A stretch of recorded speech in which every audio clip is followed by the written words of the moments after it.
Good afternoon. Phil Lindemann with your Krystal 93 News from Mountain Comfort Furnishings and Design. The first weekend of 2024 was a lot like the end of 23 on the Mountain Corridor. Just over 127,000 cars traveled the tunnels in 3 days.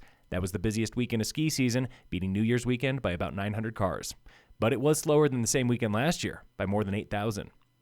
Nearly 1 year after threatening violence against Summit schools, a tearful Charles Draughn was given the maximum sentence today. 3 years at Community Corrections in Rifle. Superintendent Dr. Tony Bird was there in court, asking for the full penalty for felony menacing. He said those threats changed his life. His wife and children asked him to move. He resolved to stay. Draughn was crying as Bird spoke. He told the court he was trying to scare the Summit Daily editor when he posted about violence and AK-47s on their Instagram. He was mimicking things he had read online. In his final comments, Draughn said, "Until this day, I didn't know how much fear I caused." The new town of Keystone is 3 weeks out from its very first town council election. Ballots, they're in the mail today. Running for 6 seats are 9 candidates, including several who created the town charter: Gretchen Davis, Sarah Keel, Dan Sullivan, and Valerie Thisted, among others.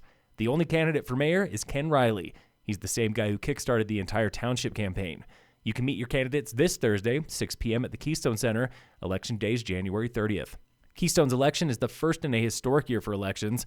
The Economist claims 76 countries across the globe are holding nationwide elections this year. That's nearly 4 billion people on every continent, except for Australia and, of course, Antarctica. Your auto fees and gas taxes gave Summit County $1.3 million for road improvements last year. That money is pooled into a state highway fund. It paid for repaving on 6 county roads, including Dam Road, and 10 gravel roads, including those in Breck and Silverthorne. The Summit Combined Housing Authority wants to move into the old Summit Daily building on the west end of Main Street, Frisco. Right now, their office is at County Commons. But the Housing Board needs over $1 million to make that move. Board members hope towns will help pay for it. This comes literal days after the Summit Daily packed up and moved just a few buildings down the street. In sports, the Avalanche play the Bruins tonight at 8. American cross-country star Jessie Diggins has just won her second Tour de Ski World Cup title.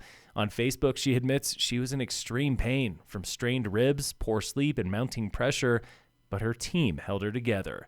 Now, she says, it's time to rest and eat a whole lot of cheese.